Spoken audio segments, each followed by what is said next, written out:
Welcome back डिवाइपियंस। तो आज हमारी प्रॉब्लम स्टेटमेंट है to check whether the input number is Armstrong number और नॉट। अब एमस्ट्रॉन्ग नंबर क्या होता है वो हम पहले देख लेते हैं। सपोज मैंने एक एग्जांपल लिया, ये 153 नंबर है, हमें चेक करना है ये एमस्ट्रॉन्ग नंबर है या नहीं। तो इसके लिए हम ये इंडिविजुअल डिजिट्स लेंगे, इसके 1, 5 और 3, इन सभी का क्यूब करके ऐड करेंगे। सो 1 cube plus 5 cube plus 3 cube, ये इक्वल टू अगर 153 आया, मतलब जो अपना ओरिजिनल नंबर है वो आया, तो it is an Armstrong number. बस ये कंडीशन हमें चेक करनी है। अब कोड में जाने से पहले थोड़ी बेसिक चीजें मैं तुम्हें बता दूं। फर्स्ट है वाइल लूप का एक सिंटैक्स बताता हूँ।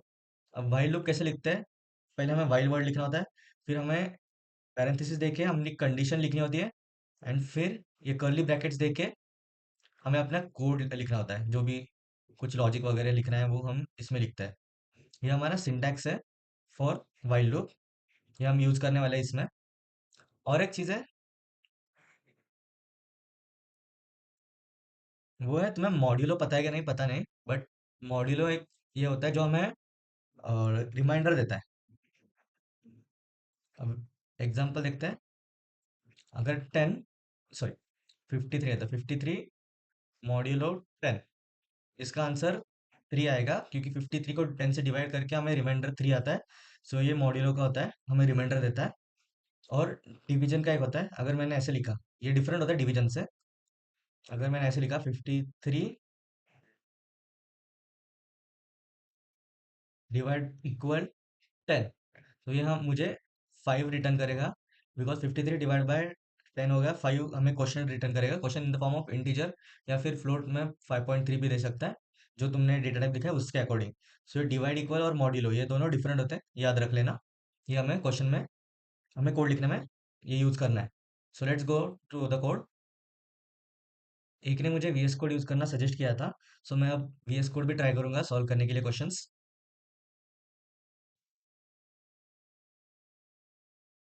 तो अपना स्टार्टिंग से 3 लाइन्स लिखने हैं, same hash include iostream using namespace std int main brackets curly brackets, and then मैं वेरिएबल्स डिक्लेयर कर रहा हूँ with the data type int। एक वेरिएबल है num, एक में कॉपी num का वेरिएबल बनाता हूँ, एक रिमाइंडर नाम का और एक रिजल्ट नाम का, उसको रिजल्ट को असाइन कर रहा हूँ मैं वैल्यू 0।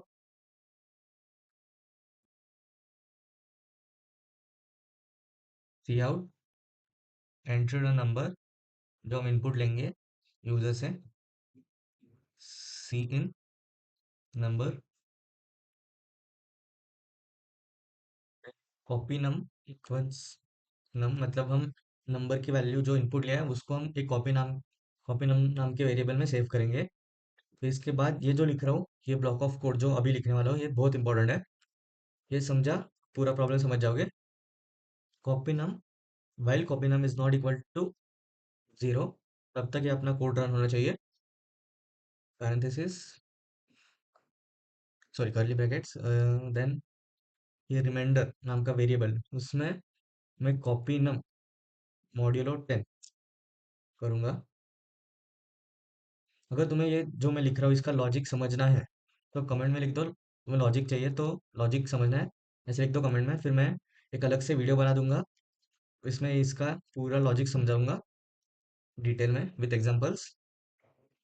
अगर नहीं करना है, सिर्फ एग्जाम्स के लिए चाहिए, तो सीधा यही छापो जो लिख रहा हूँ।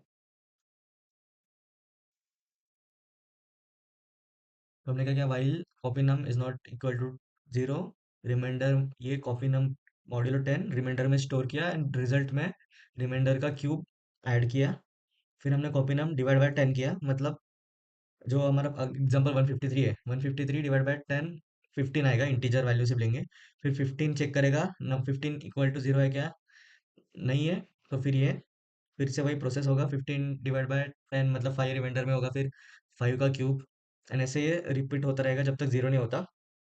फिर इसके बाद इफ अपना नंबर इक्वल इक्वल रिजल्ट आया,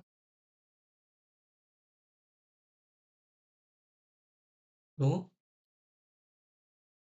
हमें सी आउट करना है मैसेज कि अपना जो नंबर है वो एक एमस्ट्रॉन्ग नंबर है।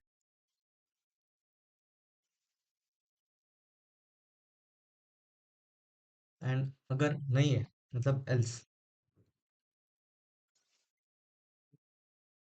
सी out number is not an Armstrong number.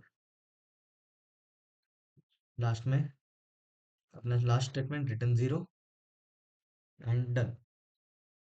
Compile करके रन किया है। अब इधर मैंने एग्जांपल लिया 153 का, तो दिखा रहा है it is an Armstrong number. And अगर सेम मैंने अगर दूसरा नंबर कौन सा लिया 150, मैं एग्जांपल 150 लिया, तो it is not an Armstrong number. मतलब अपना लॉजिक करेक्ट वर्क कर रहा है। आउटपुट विंडो में तुम ये आउटपुट लिख देना, 153 का ले लो। Now let's see the algorithm and flow chart. अगर तुम्हें फ्लो चार्ट और एल्गोरिदम देख के लॉजिक का अंदाजा लग गया तो अच्छा है। तो ये अपना एल्गोरिदम है। पहले स्टार्ट, फिर हमने वेरिएबल्स डिक्लेयर किए, फिर हमने इनपुट लिया नंबर का, उसके बाद वैल्यूज असाइन किए। हमें कॉपी नम नम की इक्वल कर दिया वैल्यूज। फिर कॉपी नंबर ये जो वेरिएबल है इस पे हमने पूरा ऑपरेशन ये रन किया है वाइल लूप का। एंड फिर इसके बाद हमें जो रिजल्ट आया है उसको हमने कंपेयर किया है कि अगर नम और रिजल्ट सेम हुए तो एमस्ट्रॉन्ग नंबर है, नहीं हुए तो it's an not an Armstrong number. और स्टॉप, इतना ही है। इसके बाद फ्लो चार्ट में वही एल्गोरिदम को हमने सिर्फ बॉक्सेस एंड ओवल्स एंड सब शेप्स में दिखाया है। So start, declare variables, input, input या पैरेललोग्राम होता है, ये रेक्टेंगल होता है, ये डायमंड शेप तुम बोल सकते हो।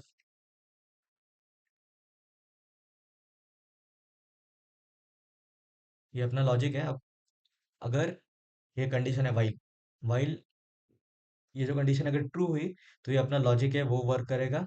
एंड फिर वाइल मतलब लूप होता है, ये वर्क होने के बाद फिर से इधर आएगा, कंडीशन चेक करेगा, ट्रू है तो फिर से ये काम करेगा, फिर से कंडीशन चेक करेगा।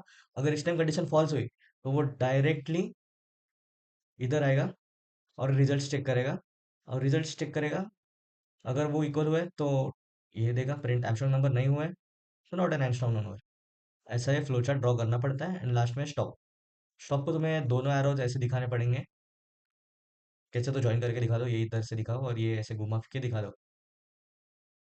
ये अपना फ्लो चार्ट और एल्गोरिदम हुआ for Armstrong number. Next video में हम एवरेज ऑफ एरे एलिमेंट्स देखेंगे।